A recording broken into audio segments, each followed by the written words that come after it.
Good evening. This is Live with Faye. You're watching our conversation here on YouTube. Thank you for joining us. Remember, every evening at 8 o'clock, we bring you a conversation with as many educated, informed voices as we can on a particular topic, a topic that we've prioritized over other things that's happening over the country because we believe that this one is important and requires your attention.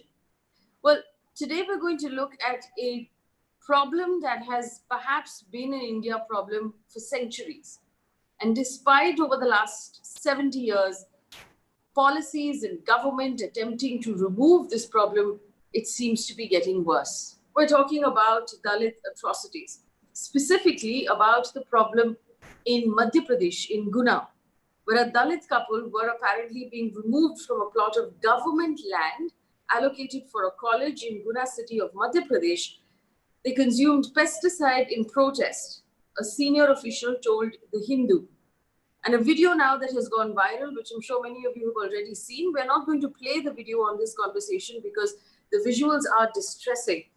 The video that has gone viral shows Ram Kumar Ahiwar, he's 38 years old, and Savitri Devi, 35 years old, resisting the police as the police dragged them into an ambulance, while some personnel beat up Ahiwar's younger brother. Now, the photograph, there's also a photograph of children of Savitri crying next to their unconscious mother. That's making the rounds on social media right now. Now, this happened on Tuesday this week when officials arrived with a bulldozer to apparently remove encroachments from this land on which the Madhya Pradesh government was to build a college. Now, this family that had been tilling that land resisted the bulldozer, and the events, as you can see, followed. Now, these are extremely distressing visuals, like I've warned my viewers, and some people might find these visuals triggering, but unfortunately, we have to show you these visuals because this is the truth about what is happening in the country, and we can no longer look away, or we can no longer afford to look away. As of today, the Chief Minister of Madhya Pradesh, Shivraj Singh Chauhan, has removed the District Collector, Ash Vishwanathan, and the SP, Tarun Nayak, and ordered a probe into the incident. The Home Minister of the state has said senior officials from Bhopal will probe the incident and take action against whoever was responsible. The questions that we have to ask right now are this. Why is it that Dalit crime or crime against the Dalit atrocities seem to be getting worse? We hear more and more cases like this, in spite of the fact that you'd want to assume that we have evolved as a country past this sort of discrimination and this sort of crime. It seems to constantly be getting worse. What's worse is that an FIR has now been registered against the couple for attempting to commit suicide. However, the Mental Health Care Act of 2017 basically says that if someone has attempted suicide, they should be presumed to have severe stress and should not be punished under the IPC, but this charge has still been filed. I have experts with me to help us understand what's going on in this particular case and also give us a perspective on how this relates to what's happening in the rest of the country. Mr. John Dayal is a writer and an activist on caste rights, and he's a very, very respected voice on the matter. Dr. Vikram Singh, former DGP Uttar Pradesh and currently a teacher, joins us right now. He runs a very large university, but at the end of the day, Mr. Singh is still a teacher. Manjula Pradeep is the director of campaigns for the Dalit Human Rights Defenders Network. And Rajni Soren is an advocate who works with the Human Rights Law Network. I welcome all of you to this conversation and thank you for joining us. I want to start with Mr. Dayal. Mr. Dayal, first of all, good evening and thank you for giving us your time. I appreciate your time. When you read about this particular incident that happened in Guna, were you surprised as everybody else seems to be on social media? Or does this fit like a piece of a puzzle in everything that's happening in the country right now? You know, I must say, I'm shamed as a human being, as a citizen, and as a helpless person when I hear of cases of helpless, absolutely helpless Dalits, tribals, and even religious minorities suffering a dual punishment. The social punishment that is their fate in the situation in India, and the state adding to it. I'm not surprised at all. I'm not surprised because I have the database, I understand the history. I have seen the progress of the law and how it has been diluted since Ambedkar and others first put it in force. The Atrocities Act and the way it has been systematically diluted. I also know, and my good friend Dr. Vikram Singh has supported me in the past on this in various things, that the reforms in the police that should have been there, the reforms in the larger system that should have been there, the understanding of India's reality in the modern age, that we've evolved from Manu to a written constitution, a United Nations constitution, which we sign, a whole range of human rights, and above all, the evolution of a democratic conscience. This is a totally unconscionable crime. And that is what worries me. Today, under COVID, still happening. That is what is it. That is a triple. Well, I'm going to bring in Mr. Vikram Singh. Mr. Singh, there will be some people who argue, but oh, if you squat on government land, the government will have to evict you. But do you believe from the visuals that you saw in this particular story that the police did perhaps behave in an extraordinary manner, out of the ordinary, because of the caste of the people involved? I am aghast at the casualness in which the police attempted to clear the encroachment. Encroachments have to be cleared, but there's always an appropriate way and a best way of doing it. I have never seen anti-encroachment drives bereft of policewomen and water cannons. There is always, you are not supposed to use violence. There's always a non-violent way of clearing encroachments. The undue haste and the violence with which the policemen are doing is unnatural. Make no mistake about it, Faye. I think the unusual haste and the violence which they are resorting to is absolutely unnatural. And I strongly suspect that there is much more to it than what meets the eye. I share the anguish of Father John Dayal that yes, the scheduled caste have a special place in our society, in our constitution, and Anusuchit Jati Janjati Atyachar Nivaran Adhiniyam, SC/ST Act has special provisions for such atrocities committed on them. Why did we not take a policewoman? And if the women were there, there is always a non-violent way of doing it. Encroachments have to be cleared, but first of all, checklist number one, have all channels of appeal been exhausted? Have all channels of redressal been exhausted?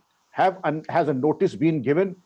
You have Pradhan Mantri Awas Yojana, where is a special reservation for the scheduled caste.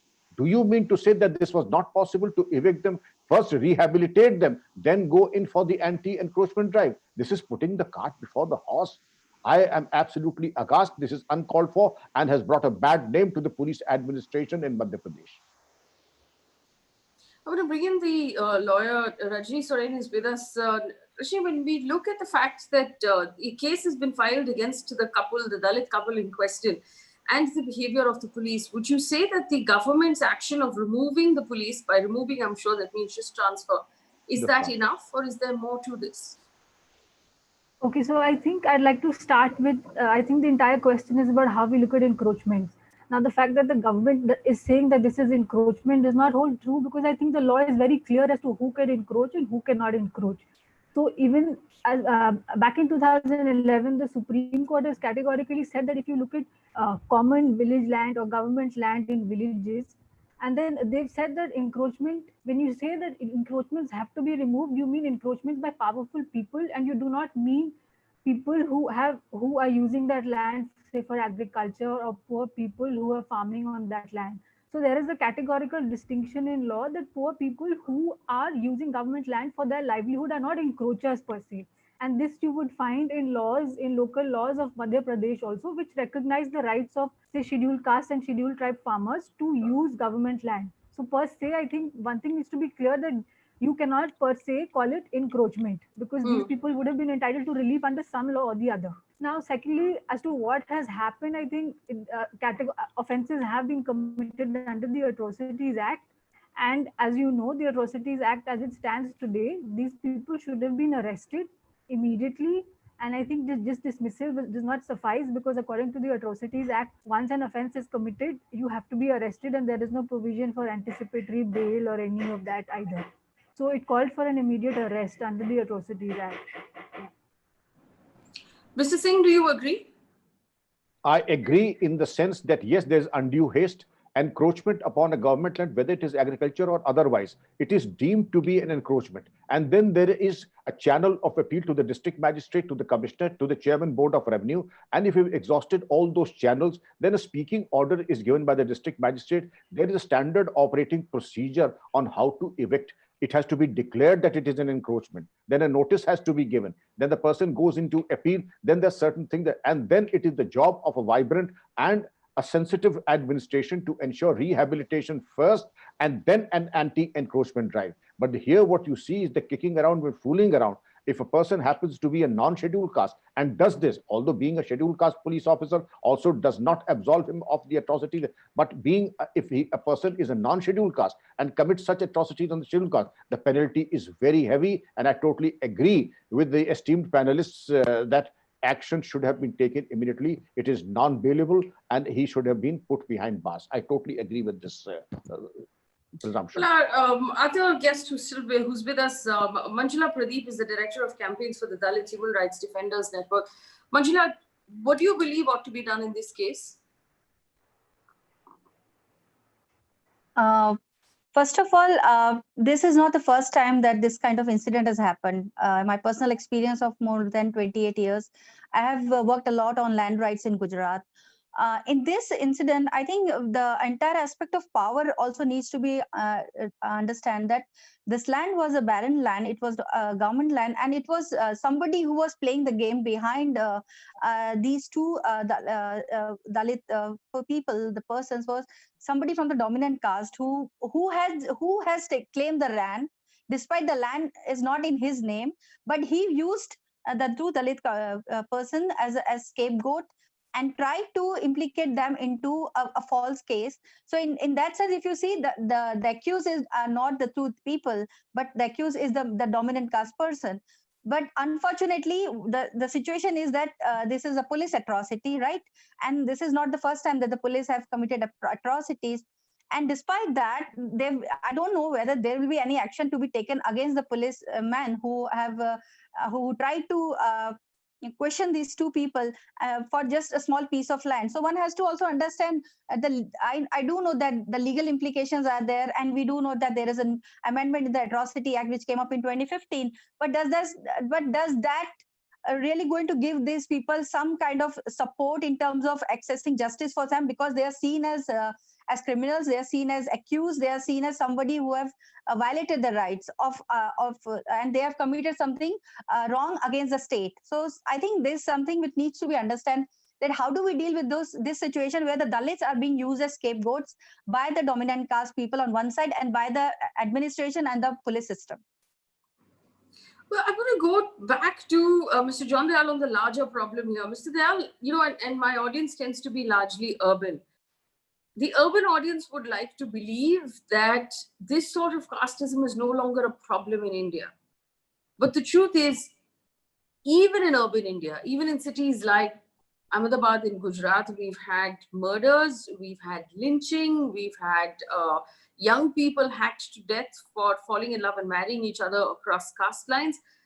In your opinion, do you think that we've moved forward as a country in this matter, or are we actually either stuck or moving backwards? I'll take 30 seconds to first go back to this particular case. Yes. There are aspects here, which are the land rights aspect is there. The using of the two Dalits as a cat's paw in this whole game is there.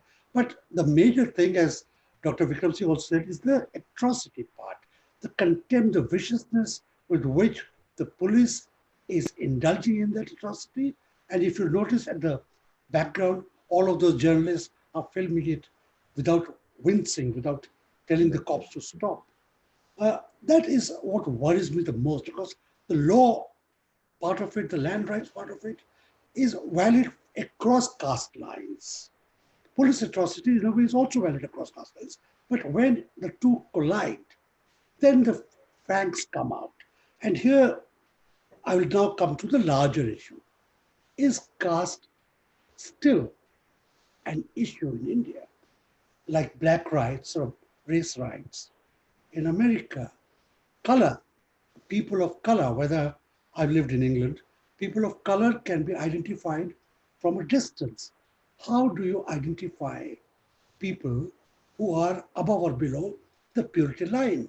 It is not branded or anybody said that is a Brahmin or a Dalit. It is not branded, or that is a warrior caste or whatever. Sometimes the names tell, sometimes they don't. Skin color doesn't tell. What then makes everybody understand instantly who is who? Now that is the main issue, because that is in the air, the way people behave, the way you would say that 15% reservation for Dalits, including 50%, 15% in parliament. There's 85 Dalit MPs in parliament, but they're helpless. There are 15% Dalit reservations in the assemblies. It's quite a big block. They should have been very powerful, but they're helpless. And so on down to the panchayat, schools, colleges, even in the police. There are 15% Dalits in the police force across the country, but in the northeast states. That's a fact. Why is then still this is the normalcy. This is the normative. Why is that? This caste, really, we have in a way abolished untouchability. But even at IITs, IIMs, even in the Christian church, even in the Catholic church, of which I am Yes. a member, caste is such a reality.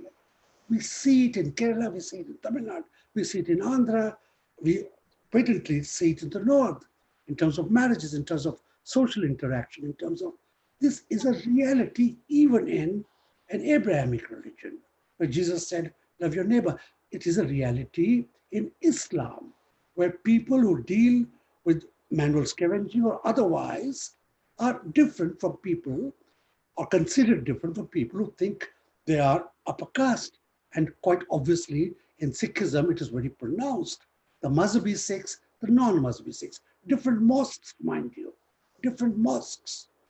Even how different gurudwaras, how deep has caste penetrated in its society. PhDs, DSCs, physicists. I trained to be a physicist and failed. But scientists, everybody practices caste. And if the son or daughter were to marry at a lower level, whether it's a Catholic, whether it's a Hindu, whether it's a Muslim, they'll be held to pay. And if possible, there will be bloodshed. Yes. In fact, a couple of questions that are coming in. Shaurya says, even now, people ask for a surname to depict caste and to be able to slot you in a caste in urban areas. And I've seen this too myself. People normally ask, what is your full name? The idea there is to be able to figure out what your caste is. Kiran Gokhani says, is the police atrocity connected in any way with the victims' community? Can we understand that? Mr. Vikram Singh, do you believe that the police in this, that you did say, of course, that the police acted in a manner beyond the brief, but do you believe that it was connected to the caste of the family involved? I would have my own reservations. Faye, you may recall that I was on your show once in the Tuticorin case when the persons went on the police vehicle and fired from his SLR on an automatic mode. It wasn't a police response. It was a response that was one for a person who was paid to be a hired assassin. You may recall that show, in which there were 11 casualties, and it matter was discussed in the United Nations also, and the United Nations expressed its concern, and the matter ultimately was referred to the CBI. In this case, I think the police was under tremendous pressure to evict the land, irrespective of who the encroacher was. But the very fact that the encroacher happened to be Dalits, they should not, I believe, repeat, they should not have done in such an abrasive and an unprofessional manner. Mr. John Dayal is very right when he says the caste system is a reality all over. In spite of the fact that we may be living in Mumbai or Ahmedabad or Delhi, I'm very close to Delhi, but the surname and the contempt that I see in the faces of people when I see my university has students from 27 countries, that includes Nigeria, Congo, etc. But whenever I see the look and the change in the demeanor, when I see that a person is non-white, a person is a non-upper caste, I can see that and I can read it on their faces that they are contemptuous. Rajni Soren, do you believe that this is a crime of Dalit under the Dalit Atrocities Act, or is it police excess? if you look at the provisions of the 1989 Atrocity Act and Section 3, which describes these offences, so what it says is that a person who does not belong to a scheduled caste or scheduled tribe does ABCD to a person who belongs to a scheduled caste, scheduled tribe. So if these policemen were non-scheduled caste, scheduled tribe, that by itself is enough to make an offence under the Atrocities Act. That is how the law stands as of now. So if the policemen were non-SC, ST and the victims belong to the scheduled caste, clearly an offence is made out under the Atrocities Act. And in that case, like you said earlier, arrests have to be made first and evidence has to be gathered then? Yes, because as like sir said, these are all non-bailable offences, cognizable offences, in which as soon as you have information, you don't need to conduct any inquiry or anything. Just the incident itself is sufficient to register an FIR, pursuant to which you have to make arrests. Yes. Well, I'm opening this up to the whole panel now. Please just raise your hand and let me know if you want to come in. My question is, where have we failed as a country in our attempt, at least on paper, to solve for this problem? And what do you think needs to be done now? So first question of where have we failed as a country and why haven't we managed to bring in that equality that our constitution promises to everyone? Manjula, I saw your hand go up. Go ahead, please. I think we have failed because the constitution, which was drafted in 1950, has not been implemented properly. I have been working in the villages with the community. I come from the same community, and I do know what it means to be a person from the community and how you are treated by people who are not from your caste or not from your social category. So somewhere I would say that the laws have not been implemented properly. As John Dayal ji was saying that yes, there have been several forms of untouchability practices. We have seen from in each and every village there would be one or another form of untouchability practices. I am talking about Gujarat, where I worked extensively, and I would say that even the neighborhoods are different for the Dalits. There are different ghettos for them. They can't live in those places where the other communities are living, and there have been so much of discrimination, which also leads to violence, which we are talking about today. But for me, the challenge which I see as a human rights activist is how do we deal with this? Is the entire question comes out is the mindset. I think the educational system, the curriculum has failed in making people understand that you cannot discriminate with anybody based on that person's caste, religion, or gender or ethnicity. Somehow we have not been able to make people understand that that you can't discriminate with anybody just because of your particular origin. But that is the social reality which we go through. We see so many people being discriminated every day, and not so many cases registered in the courts. I must say that there is a huge gap between somebody who is discriminated and his or her rights violated to going to access criminal justice system. So there are a lot of loopholes and gaps, and I don't think there is a proper mechanism which has been set up. So on one side, the society still believe that caste system has to be there. On the other side, the government denies that there is caste system. We represent the issue in the UN World Conference Against Racism in 2001. Again, the Indian government was denying that there is no caste system in India. So where do we go? If the government does not want to agree or believe and to accept that there is caste inequality, caste-based inequality in India, how do we address through legal mechanism or through constitution? And even our constitution is in threat now, as you know. So I think there's a lot of work to be done with the people's mindset. And that's what somebody saying about the surname. Like my surname doesn't show my caste, and it created a lot of problems for me since I grew up from the school or in the college, and it does create people making fun of me in terms of who am I. So why does somebody wants to know what is my caste or what is my religion? I think something which is bothering me, and I think people who are listening today, and also we are trying to discuss and debate. I think there's a lot of work to be done as such on the issue of caste-based discrimination and violence in India. Manjula, what do you think when you say there's a lot of work to be done? What is that work that needs to be done? I think the work should start from the educational system. I think it's to start from the school, from where we start our schooling. And I have witnessed, I have also faced abuse from my teachers of how they treat us, and how they make the people from the community, from the Dalit community, the children seated separately in the classrooms. They also make them sit separately in the midday meal program. And so what happens is that the child who is discriminated will tend to say that, okay, I'm not accepted as a human being here. And they drop out from the schools, and almost 50% children from the community, they drop out. So the first step is, how do we work with the teachers in the schools? And whether there is an action against them, I don't know, because I have not seen any teacher being punished under Atrocity Act, right? Let me tell you very frankly. The other aspect is how the role of media. I think it's very important to understand, how do media portray a Dalit person. Now in this incident, what happened in Guna, everybody is talking about the two people, and they have become like criminals or culprits, but people don't understand the power which underlies behind this entire atrocity. So I think somewhere media also has to come out and reveal the truth behind each and every incident, right? And Yes. I think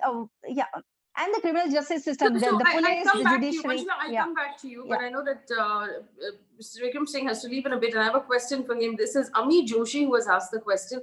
All public servants, along with law and journalism students, should go through mandatory training for 2 to 3 years to understand and work for marginalized groups in India, he says. It's not really a question, but if I were to broaden that, obviously police reform is a large thing that's still left unfinished, or it's not even started actually.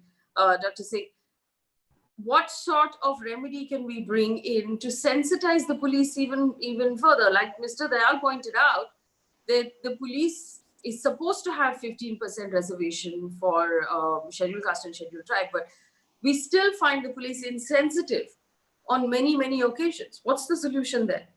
Of course, where we have a 15% reservation, the reservation is very much there, but on paper. But when you ask the question of appointing scheduled caste and scheduled tribe officers on places of prestige, dignity, and places of importance, you will be surprised to know that you will not even be able to get even 5% of scheduled caste and tribal people on sensitive and important positions. Giving reservation on paper is one thing, and acknowledging their merit is entirely another. I totally agree with Ms. Manjula ji that everything seems to be on paper. But the rewiring of my mind, every time an IAS and IPS officer or any government joint service, he says that he'll uphold the constitution, that is an oath. But that oath is taken and repeated every 15th August and 26th of January, that you will uphold the constitution. The SC/ST Act has inbuilt safeguards to ensure that cases are registered. Are we sure that every case is registered? No. Are we sure that there is faithful investigation in respect of merits and evidence? No. What is the fate of the cases investigated in spite of the safeguards? A poor 25% conviction, and that speaks volumes of where we have failed our scheduled caste and scheduled tribe brethren. And that is a loud question and horrible fault lines which we all need to address now. Mr. Dayal, for the benefit of our audience, and I still have people writing in saying these are two separate issues that are being mixed. Police treats all poor people in this manner. What is your rebuttal to that? No, as we said earlier, police atrocities are almost a norm in India.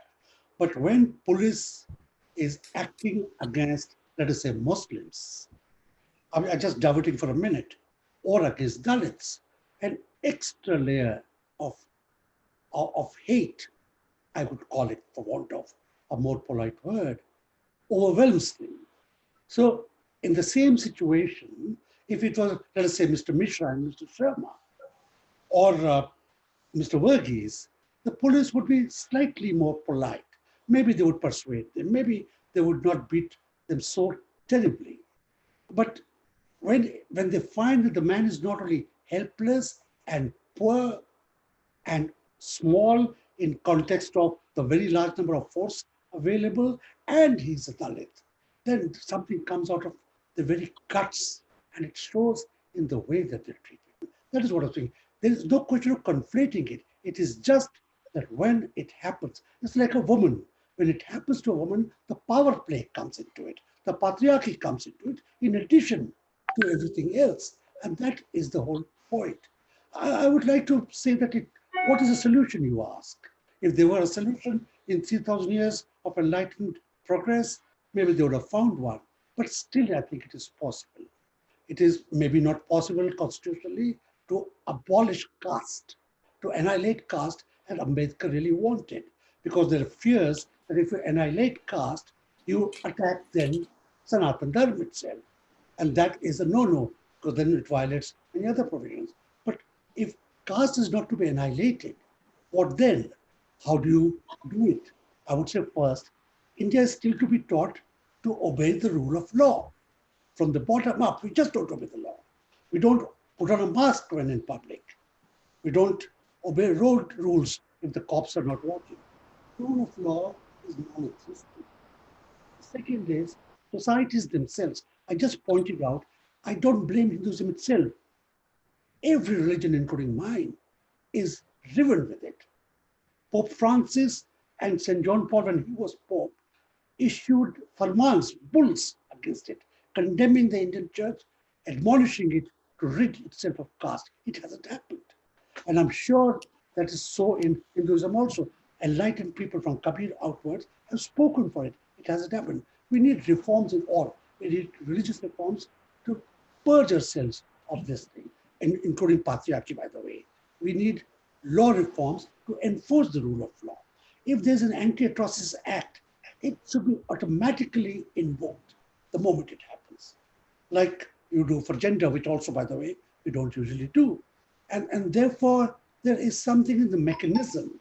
And that is what Vikram was talking about when he was saying, as in Parliament, there is a huge block of 15 policemen. They don't utter a word. They should have gone on a strike. 85 MPs, not one of them has ever, I've been a journalist 51 years, not one of them has ever resigned from Parliament on the issue of Dalit rights. That would have created quite a scene. And if all 85 had resigned en masse, there would have been a revolution.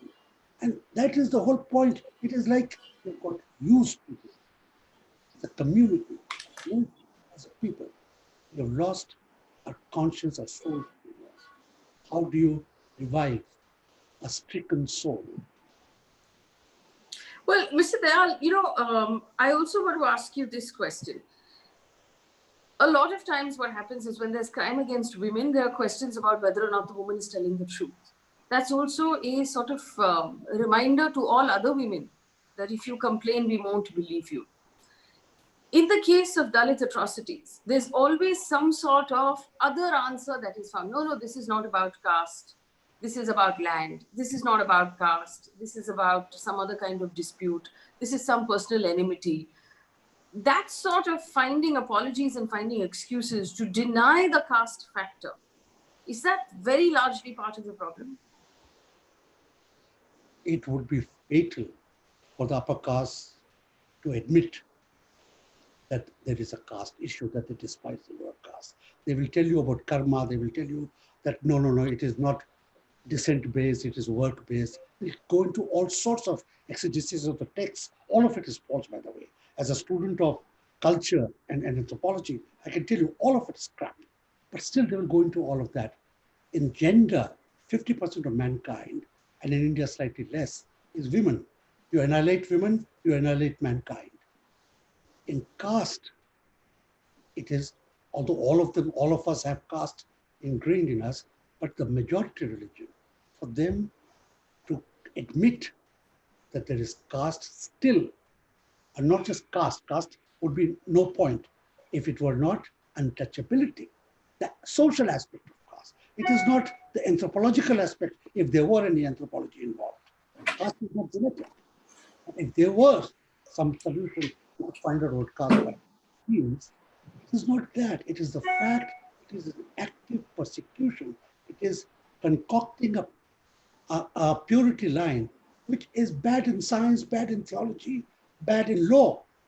And therefore, the denial of the community at large, denial of governments at large. That's why they said there's no caste in India. Because it is a social, it is sort of perpetrated, and you can't catch it because I said earlier, the caste is not like color where you can spot a black man or a Chinaman and say he's not white. By the way, with many of us, you can't tell whether we are from Senegal or from Portugal. So sometimes it becomes difficult also. Rajni, Soren, same question to you. Where is the solution here to bring down the crime and the atrocities against our Dalit fellow citizens, our brothers and sisters? I think the answer is quite complex, and from a lawyer's perspective, it's even more limited, I think, because as a human rights lawyer and as people who work on the field, I think we have very little hope in the policing system. And because the policing system reinforces the biases and prejudices in society. So 1 second, when you say you have little hope in the policing system, as someone who works on the ground, give me examples of what you encountered when doing your work so far. So I think when this case came up this morning in the newspapers, I was very surprised because this is a regular thing that we encounter on field. So this was one case where it was recorded live. So I think that was one thing that took me by surprise, because the encroachment cases that we see in the forest department, say for example in Chhattisgarh, what we've seen is that when the forest department comes, they take away your mobile phones and then they go ahead with these encroachment drives, etc. So I think that, to expect that you can reform the police, it's a long haul, and we don't see that happening in the near future. It will have to be by way of strengthening communities, by empowering them, and by educating them about their land rights, etc. But empowering communities is something the government has supposedly done for the last 70 years. It's obviously something that has not worked. No, now that you asked me, I think that if you look at the land reform laws, and if you look at laws that would actually give land rights to, say, people like this family, those laws are absolutely unimplemented. And in fact, Madhya Pradesh, if you look at their land revenue code, it is one of the best laws in the country, under which you have different provisions to apply for land rights on government land. Now, those laws are really unimplemented on grounds. And if the government had any such intentions of empowering scheduled caste and scheduled tribe people, then the Forest Rights Act would be implemented, and all these land reform laws would be implemented, and you wouldn't be in a situation where you would be calling majority of the people in this country as encroachers. I mean, that is where we are today, that most people in this country are legally encroachers, so to speak, because of non-implementation of these laws. Yes. In fact, I want to just read out the other incidents that have taken place recently. We're not even going back very far. According to the CPIM, 81 cases of violence against Dalits reported during the lockdown. In other incidents, on the 27th of May, a young Dalit activist, Arvind Bansod, died in suspicious circumstances in Nagpur. He was rushed to the hospital, but he died during treatment. A leader of the ruling NCP has been booked for abetment to suicide in this incident. Also, on the 7th of June, Viraj Jagtap, a 20-year-old Dalit man, died after he was allegedly run over by a vehicle driven by the family members of the Maratha caste, someone that he was in love with. Praveen Gaikwad, the convener of the Progressive Maratha organization of Sambhaji Brigade, said the state-funded programs to alleviate the caste disparity had failed. 15th June, 4 castes held in Madhya Pradesh for trying to pull down a Dalit groom from a horse. 2nd July, 25-year-old Dalit man brutally stabbed to death over a property dispute in Jammu. 5th July, 4 held for assaulting a Dalit woman in Haryana. So this is not even going back 2 months, the number of cases that I have read out. And of course, I'm assuming, Manjula, there are many, many cases that are rarely reported or, never make their way to the headlines.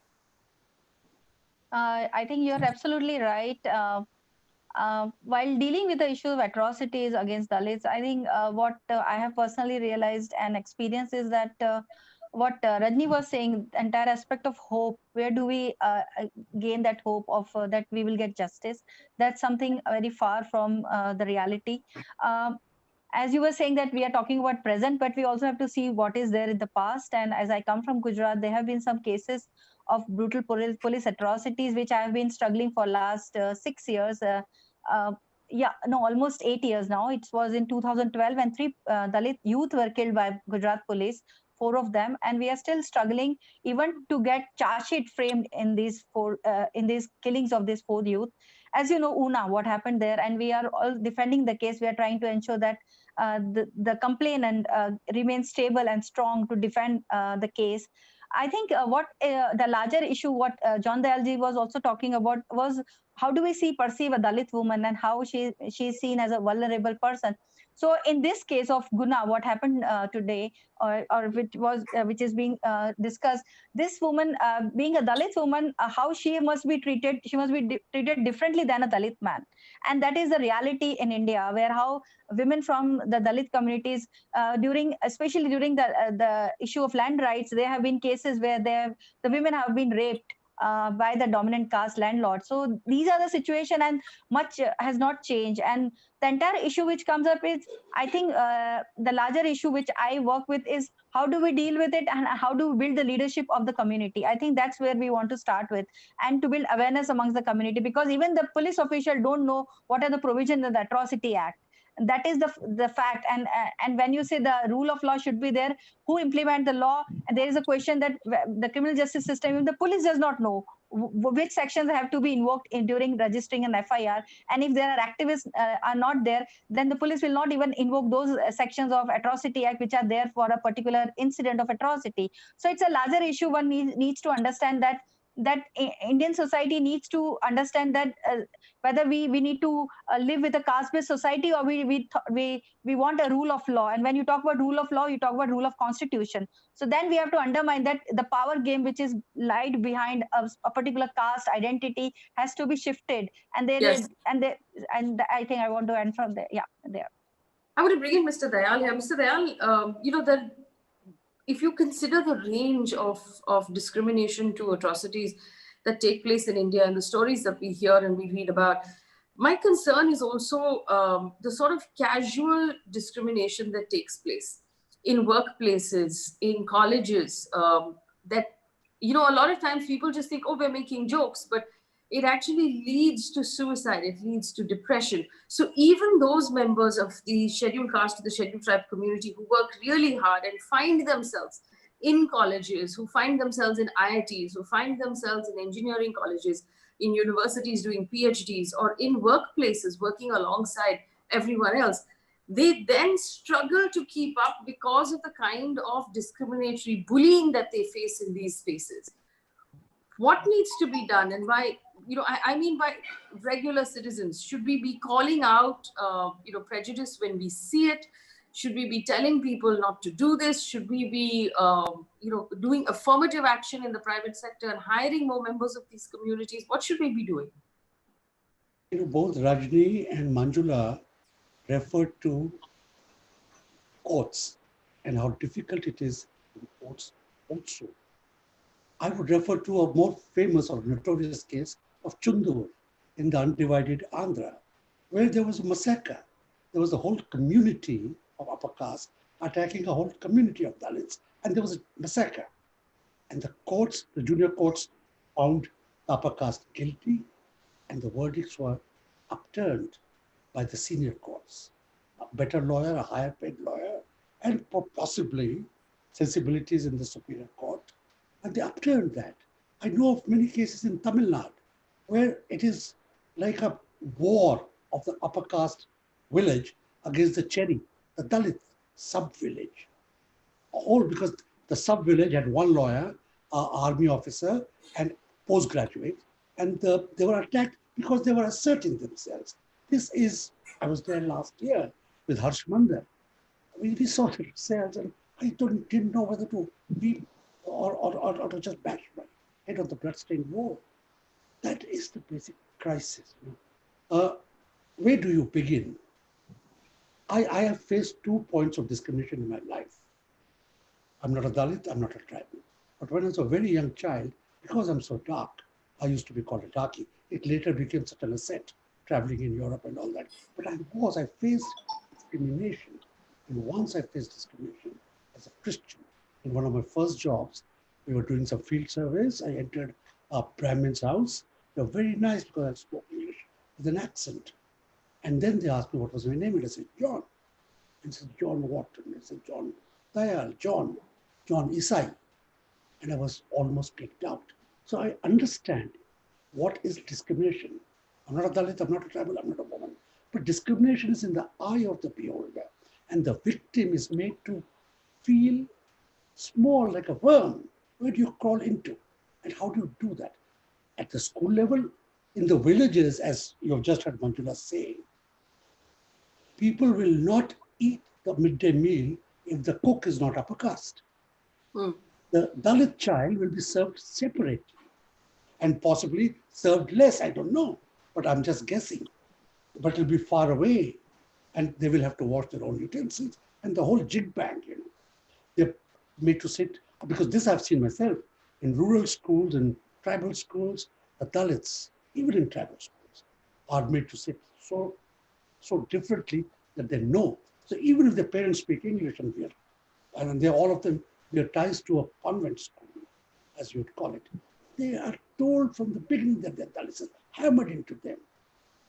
How do you do it? You have to sack the teachers, retrain the teachers, sack the principal, retrain the people, change the curricula, and the curricula is now being changed for the worse. Social norms, values, what citizenship are being eradicated by whatever. You've seen in Delhi the other day, the commissioners of police are telling their subordinates, go easy, because the upper community will get angry. Same thing happens in caste.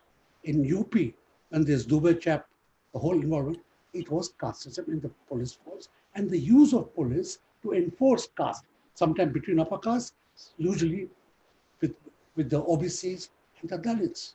And how do you do that? You'll have to have simultaneous reforms at all levels at the same time. And I'm not going to leave the Dalit political leadership. They're not creamy layer. No Dalit can ever be a creamy layer. He can become a billionaire. But I am damned if I can find him marry his daughter to a Brahmin's son or the reverse. Always remain a Dalit, howsoever creamy, rich he may become. But they must exercise the power that they have. 55 Dalits. There are not so many Muslims and Christians put together in parliament. And they make a bigger noise. Why are the Dalit leadership, the political leadership, Jignesh is making noise, where are the others? Why are they not making a noise within their parties and collectively cutting across parties? Yes. There is the big problem. Well, we need to remember these things as we go about our days. In your buildings, there would be one lift for residents and one lift set aside for the domestic help and the maids. You have to ask yourself why. If there is a coffee cup or a glass or a tumbler being set aside for the maid to drink from, which is different from the rest of the family, you have to ask yourself, why? Why is that difference being made in your own household?